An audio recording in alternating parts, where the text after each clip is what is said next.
Hey everyone, welcome back and happy Monday. Happy third part of the Rachel Goes Rogue kind of breakdown that we have going on right now because this is a lot. Now, I don't know if you guys caught my hot messy topics today, but it was such a fun one and I really didn't hold back on what I was feeling, thinking, or wanted to talk about. And I think that's kind of the energy that I'm embodying going into 2024. Like, well, now we're in it, but I'm just like, I don't want to care anymore about not like I want to be a kind person. I want to be a good person.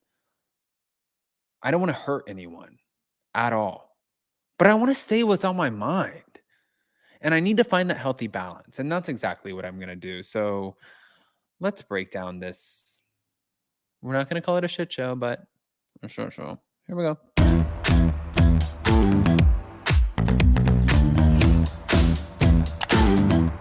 Cause no one can do it like we do it, like we do it, like we do it. Cause no one can do it like we do it, like we do it, like we do it. Okay.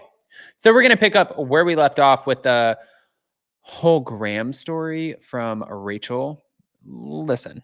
Perhaps, I don't know, but it definitely has been a thought that has crossed my mind, trying to get me to come back and explain myself. But I realized that if I were to explain the real story, they wouldn't air it. Okay. Now, Rachel is also saying that she did consider telling Ariana what Tom was saying about the relationship. And we actually almost saw a piece of that on the show when she was asking Ariana at Sir, like, are you guys having sex? What's going on? Here we go. Ever considered telling Ariana anything that he told you about what was going on in the relationship and how he felt and everything? Yeah, it was definitely uncomfortable knowing this in the back of my mind and knowing that she didn't know the extent of it.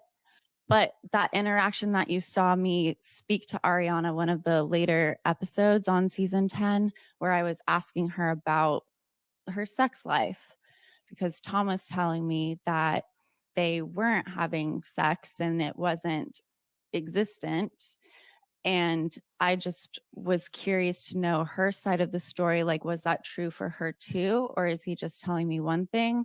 I wanted to know, like, is she really attracted to him, or is this more like a, glorified roommate situation? Because that's what he was telling me. So I was trying to feel that out, and it happened to play out on TV. So I see what it looks like. I mean, obviously, this is just our first episode, so we're just kind of going into it, and we'll break down everything as the weeks go on. But, like, how real was everything? It felt real. It felt very real. But as I look back on it now, knowing what I know now, it was a lot of living in this fantasy and falling in love with a future version of him where he wasn't with Ariana anymore. Wow. This girl was whipped. The fact that you considered telling Ariana what Tom was saying about their relationship. I have a friend, and this is going into my 2024. I'm just putting shit out there. I have a friend who she had a full-on affair.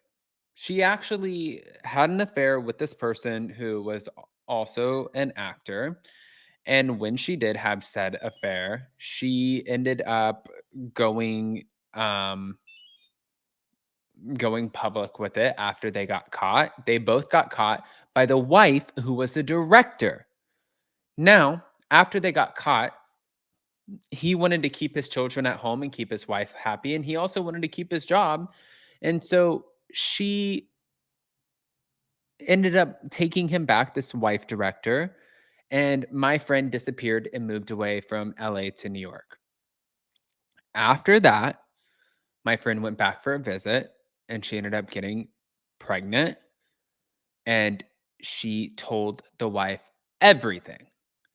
And I'm thinking, and then she told me, she's like, the wife, she's an evil person and she needs to know, like, because he got me pregnant. And I was just thinking in my mind while trying to like balance the empathy of all of it and trying to understand. I'm like, you knew, you wholeheartedly knew that you were getting with a man who was in a relationship.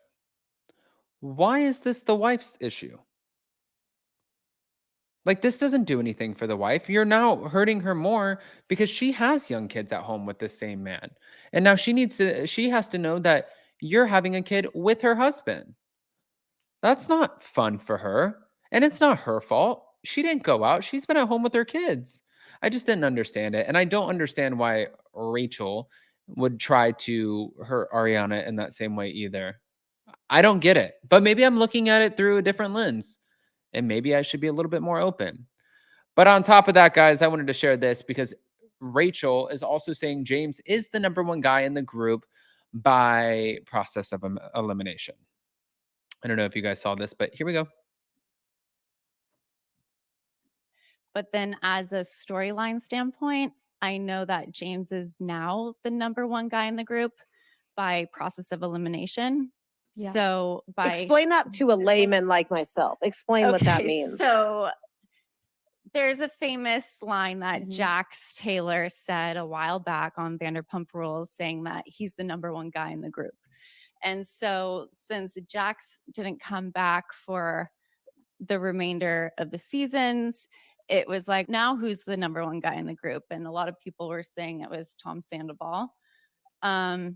And now that Tom Sandoval isn't the number one guy in the group, now it's between Schwartz and James Kennedy. And so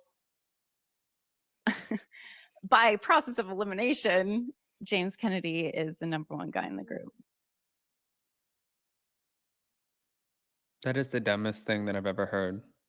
But speaking of which, I don't know if you guys ended up catching our hot, messy topics, like I said at the very beginning of this. But if you didn't, we were talking about a few things that had to do with Vanderpump Rules. Like, one, congratulations to Dana Cathan and Katie Maloney for their Disrespectfully podcast. I think that they are going to be so good because, one, it's going to be on video. Two, it's on a totally new media company, MB Media.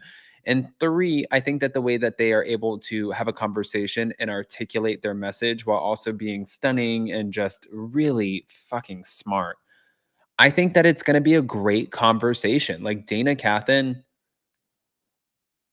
I forgot what she said to me one time. I worked with her at TomTom when she started as a host, and I accidentally bumped into her, and she like lit my ass on fire over it.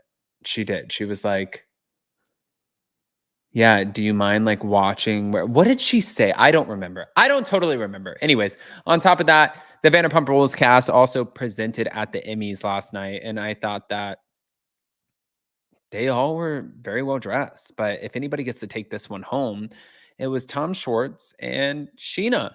I think that they were the best dressed last night. I think they both look absolutely incredible. I think that all of them look great. Even Tom Sandoval, who I'm not the biggest fan of, I think that all of them look great. But Sheena and Tom Schwartz, yeah, take the cake. Now, I don't want to just give you all of this information and not ask your opinions, guys. I want to hear what you think. So go ahead and comment below. But before you go, don't forget to smash that like button. If you're not subscribed, get subscribed. Don't forget to hit that notification bell. And yeah, we'll see you next time. Love you guys.